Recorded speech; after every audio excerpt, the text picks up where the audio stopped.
एक छोटे से गांव में एक गरीब किसान रामलाल रहता था। उसकी जिंदगी बहुत कठिन थी। खेत में दिन रात मेहनत करने के बाद भी उसे मुश्किल से 2 वक्त की रोटी मिलती थी। एक दिन वह जंगल में लकड़ियां काटने गया। वहीं उसे एक घायल कबूतर मिला। रामलाल ने उसे उठाया, पानी पिलाया और अपने घर ले आया। रामलाल ने उसकी सेवा की और कुछ ही दिनों में कबूतर स्वस्थ हो गया। लेकिन आश्चर्य की बात यह थी कि वह कबूतर बोल सकता था। कबूतर ने कहा, रामलाल, तुमने मेरी जान बचाई है। मैं तुम्हारा आभारी हूं।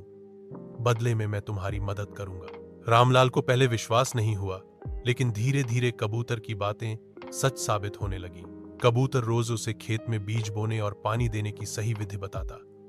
कुछ ही महीनों में उसकी फसल गांव में सबसे हरी भरी हो गई। लोग आश्चर्यचकित थे कि गरीब रामलाल की जमीन इतनी उपजाऊ कैसे हो गई।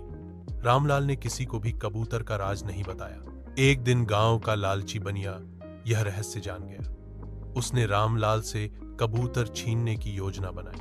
रात को वह रामलाल के घर आया और कबूतर को पिंजरे में बंद कर ले गया। लेकिन जैसे ही वह कबूतर को लेकर भागा, कबूतर जोर से बोला, लालच कभी सुख नहीं देता।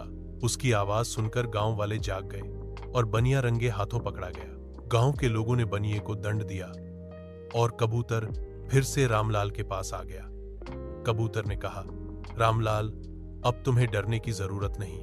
जब तक तुम ईमानदार रहोगे, मैं हमेशा तुम्हारे साथ रहूंगा। रामलाल की मेहनत और कबूतर की बुद्धि से वह गांव का सबसे खुशहाल किसान बन गया। उसकी कहानी से सबने सीखा कि दया और ईमानदारी से ही सच्चा सुख मिलता है, लालच से नहीं।